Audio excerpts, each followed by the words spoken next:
अभी तक बायोटेक्नोलॉजी के एप्लीकेशन में हम लोग डिस्कस कर लिए थे एग्रीकल्चर से संबंधित कि एग्रीकल्चर से संबंधित क्या क्या एप्लीकेशन है, वो सारी बातें, तंबाकू में कैसे बीमारी हो रही है, आरएनए इंटरफेरेंस क्या है, कोई भी चीज़ है, ये सारी बातें हम लोग डिस्कस कर लिए थे। जो भी सारी चीज़ें एग्रीकल्चर से संबंधित हैं वो एक चीज़ें हम लोग डिस्कस कर लिए थे। कुल मिला के हम लोग एग्रीकल्चर से रिलेटेड जो भी एप्लीकेशन थे वो हम लोग समझ गए थे। अब हम लोग डिस्कस करने जा रहे हैं बायोटेक्नोलॉजी मेडिकल साइंस। मेडिकल में अगर हम लोग देखें, मेडिसिनल में देखें तो बायोटेक्नोलॉजी का क्या क्या यूज है उसके बारे में जानते हो। इसमें हमें क्या क्या चीज़ें पढ़नी रहेंगी जान लीजिए।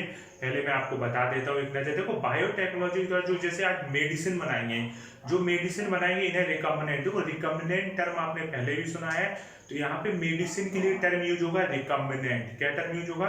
तो आज रिकम्बिनेंट मेडिसिन बनाई, इनका फायदा क्या है? इनका फायदा है कि पहले जो चीजें बनती थी नेचुरल तरीके से बनती थी, उनको आज क्या किया गया है, अगर रिकम्बिनेंट तरीके से बनाया गया तो उसका जो साइड इफेक्ट है वो देखने को कम मिलते हैं, नहीं मिलते हैं कहा जाए। मतलब रिकम्बिनेंट मेडिसिन से आपको साइड इफेक्ट देखने को नहीं मिले। जैसे मैं आपसे बात करूं, जैसे आपने एंडोक्राइन सिस्टम पढ़ा होगा तो आपने सुना होगा पैंक्रियास से एक हार्मोन सिक्रीट होता था जिसका नाम था इंसुलिन। और आपको बहुत अच्छे से मालूम है इंसुलिन क्या करता है, इंसुलिन ब्लड में ग्लूकोज के लेवल को कम करता है। और ब्लड में अगर ग्लूकोज का लेवल, अगर पैंक्रियाज की बीटा सेल से इंसुलिन सिक्रीट होता था, बीटा सेल डैमेज होगी या कोई दिक्कत आएगी तो इंसुलिन हार्मोन का सिक्रीशन बंद हो जाएगा। और जब इंसुलिन हार्मोन का सिक्रीशन नहीं होगा तो ब्लड में ग्लूकोज का लेवल बढ़ने लगेगा। तो पहले क्या करते थे लोग, पहले पालतू जानवर या पिग वगैरह के पैंक्रियास से इंसुलिन निकाला जाता था जिसका यूज किया जाता था। पर होता क्या था, नेचुरल तरीके से वो इंसुलिन निकाला गया पर उसमें एक प्रॉब्लम ये आ जाती थी, कभी कभी देखा गया हर एक बंदे को तो नहीं मगर कुछ बंदों को क्या होता था, ये नुकसान कर जाता तो कुछ लोगों को एलर्जी क्रिएट करता था। तो उसके बाद रिसर्च आई आर्टिफिशियल तरीके से इंसुलिन बनाया गया, रिकम्बिनेंट इंसुलिन बनाया गया। तो वो कैसे बनाया गया वो सारी चीजें हम लोग पढ़ेंगे। इसके अलावा जीन थेरेपी हम लोग पढ़ेंगे, जीन की थेरेपी कैसे की गई, एडीए वाला जो मैंने थोड़ा थोड़ा शॉर्ट में आपको समझाया था, आज हम लोग उनको डिटेल में समझेंगे। समझ में आ रहा नहीं आ रहा है? ठीक है। अब यहाँ पे देखिए, सबसे पहले मैंने डिस्कस किया application of biotechnology in medical science. कहाँ पे डिस्कस करने जा रहे हैं? मेडिकल साइंस में बायोटेक्नोलॉजी का एप्लीकेशन डिस्कस करने जा रहे हैं। तो इसमें सबसे पहले मैंने बोला है फॉर्मेशन ऑफ मेडिसिन। क्या चीज बोली है? Formation of medicine. देख पा रहे हैं ना आप लोग? ठीक है। तो मैं आपको बोल रहा था कि ये जो मेडिसिन से रिलेटेड जो थेरेपी थी, मेडिसिन से रिलेटेड जो एप्लीकेशन था, तो इसमें हुआ क्या, इसमें हुआ ये कि जैसे अगर हम लोग देखें कि अभी मैंने इंसुलिन की बात की, सबसे पहले एग्जांपल मैंने इंसुलिन का लिया कि इंसुलिन की कमी से क्या हो जाती थी, इंसुलिन की कमी से जो बीमारी हो जाती थी उसको बोलते थे डायबिटीज मेलाइटिस। अब यार बीमारी हो जा रही है तो क्या प्रॉब्लम आ रही है? सिंपल सी बात है, बहुत सारी प्रॉब्लम आती है, वो चीजें हम फिर कभी डिस्कस करेंगे। अभी तो आप एक चीज जानिए कि आखिरकार इंसुलिन जो पहले लेते थे, पहले मैंने बताया कि पहले इंसुलिन क्या लेते थे, सुअर है या पालतू जानवरों को मार के उसके पैंक्रियास से इंसुलिन को निकाला जाता था। इसके बाद क्या किया गया, इसके बाद किया यह गया कि कहीं ना कहीं देखा गया कि इससे कुछ लोगों को एलर्जी क्रिएट हो रही है। क्या हो रही है? कुछ लोगों को एलर्जी हो जाती थी, एलर्जी की समस्या हो रही थी। इसके लिए क्या है, अब आर्टिफिशियल तरीके से इंसुलिन को बनाया गया। तो इस आर्टिफिशियल तरीके से इंसुलिन को बनाने में सबसे पहले एक कंपनी थी इली लिली, अमेरिकन एक कंपनी थी इली लिली, जिसने आर्टिफिशियल तरीके से इंसुलिन बनाया। तो वो सारी बातें मैं आपको समझाऊंगा। पहले छोटा सा जो चीज बोर्ड पे लिखी वो देखो मैंने क्या बताया, application of biotechnology in medical science. तो पहले फॉर्मेशन ऑफ मेडिसिन, तो जेनेटिक इंजीनियरिंग, इंसुलिन जो बनाएगा उसके बारे में हम लोग पढ़ेंगे। फिर ट्रीटमेंट ऑफ डिसीज, उसमें हम लोग जीन थेरेपी के बारे में पढ़ेंगे। उसके अलावा मॉलिक्यूलर डायग्नोसिस के बारे में हम लोग जानेंगे। उसके बाद है यहाँ जो मेडिसिन बनती है उनको क्या बोलते हैं, रिकम्बिनेंट थेरेपेटिक्स बोलते हैं।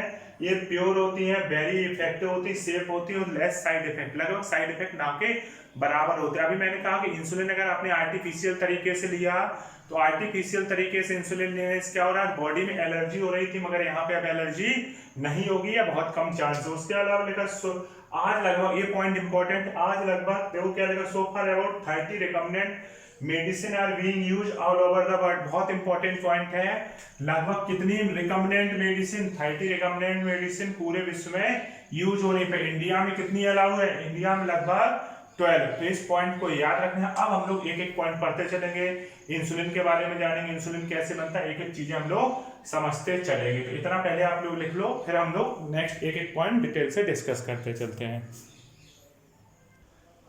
अब देखो बेटा, इसमें मैंने आपको इंसुलिन के बनाने की विधि दिखाई हुई है। मैंने लिखा है genetically engineering insulin, genetic engineering के द्वारा किस तरीके से इंसुलिन बनाया जाए।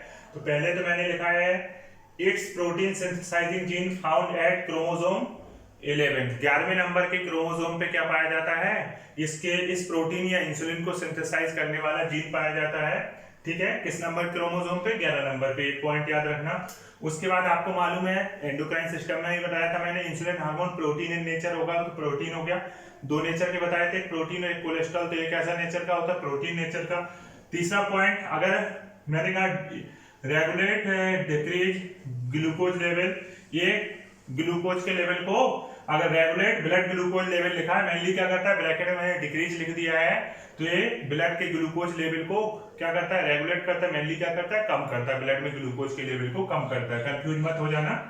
उसके बाद it is less in amount then glucose level increase, अगर इसकी सिंपल सी बात है, इंसुलिन हार्मोन की ब्लड में कमी होगी तो ब्लड में ग्लूकोज का लेवल कम हो जाएगा। इस बीमारी को हम लोग क्या बोलते हैं, डायबिटीज मेलाइटस बोलते हैं।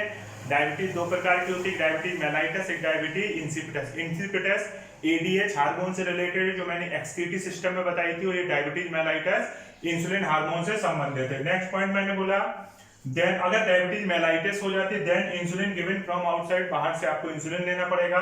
तो शुरुआत में इंसुलिन किससे लिया जाता था, ये सुअर या देखा जाए दूसरे जानवरों को, पालतू जानवरों को मार के इंसुलिन निकाला जाता था, और जिसका यूज किया जाता था। पर समस्याएं क्या आती थी, समस्याएं आती थी, एलर्जी हो जाती थी, ये सारी दिक्कतें हो जाती थी।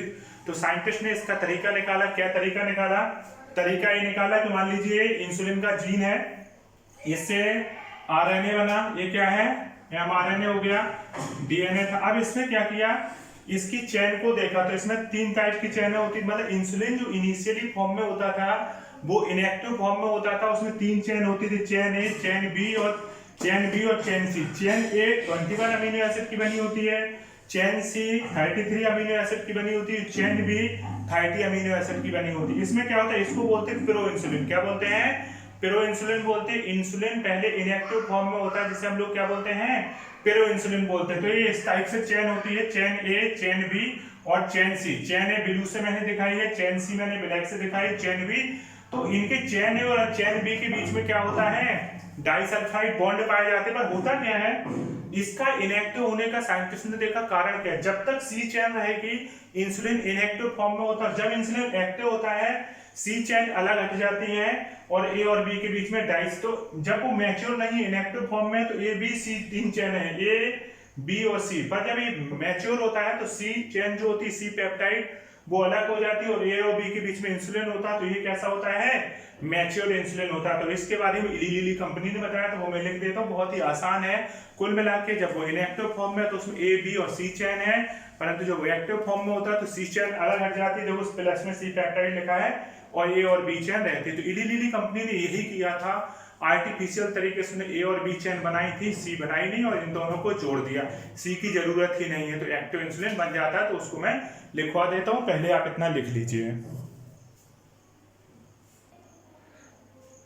अब देखो, मैंने आपको वही दिखाया है कि इसको इंसुलिन जो ह्यूमुलिन बनाया गया, आर्टिफिशियल इंसुलिन को ह्यूमुलिन बोलते हैं। क्या बोलते हैं, आर्टिफिशियल इंसुलिन को ह्यूमुलिन बोलते हैं। इसको सबसे पहले एक अमेरिकन कंपनी थी इली लिली, इसने 1983 5 जुलाई 1983 को इसको बनाया था। 1983 में इन्होंने क्या किया, जैसे देखा गया कि पहले इंसुलिन किस तरीके से वर्क होता था, जब इंसुलिन इनएक्टिव फॉर्म में होता था उसमें 3 चेन होती थी, ए बी और सी चेन, सी ए और बी के बीच में होती थी इस तरीके से।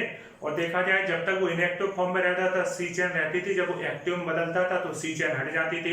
साइंटिस्ट ने दिमाग लगाया कि यार ए और बी को अगर बना दिया जाए आर्टिफिशियल तरीके से, सी की तो कोई जरूरत नहीं, सी जुड़ा रहता है तब तक तो वो इनएक्टिव फॉर्म में रहता है, हम सी बनाएंगे, सीधे ए और बी बना के जोड़ दें, डाइसल्फाइड बॉन्ड लगा दें तो ये सक्सेस हो जाएगा। यही साइंटिस्ट ने किया। साइंटिस्ट ने किया synthesise two artificial DNA, each of chain A and B are transfer them into, मतलब आर्टिफिशियल तरीके से ए और बी चेन बनाई, उनको इकोलाई में पहुंचा दिया। तो artificial DNA of chain A, artificial DNA of chain B plasmid vector, plasmid आप जानते हो, प्लाज्मिड वेक्टर की सहायता से ई कोलाई में भेजा, ई कोलाई में भेजने के बाद चेन ए और चेन बी ऑब्टेन हुई, दोनों को डाइसल्फाइड बॉन्ड से जोड़ दिया और इस तरीके से इंसुलिन तैयार हो गया। और इस इंसुलिन को क्या बोलते हैं, ह्यूमुलिन बोलते हैं। और इसको 5 जुलाई ह्यूमन के लिए बनाया गया था, इसलिए क्या बोलते हैं, ह्यूमुलिन बोलते हैं। तो इंसुलिन के बाद अब हम लोग जीन के बारे में पढ़ेंगे, जीन थेरेपी के बारे में पढ़ेंगे, एडीए डिफिशियंसी से रिलेटेड बीमारी के बारे में पढ़ेंगे। इस तरीके से आप इंसुलिन क्लियर हो गया, कोई दिक्कत तो नहीं, बहुत ही सिंपल सा टॉपिक है। ठीक है, लिख लीजिए इसको।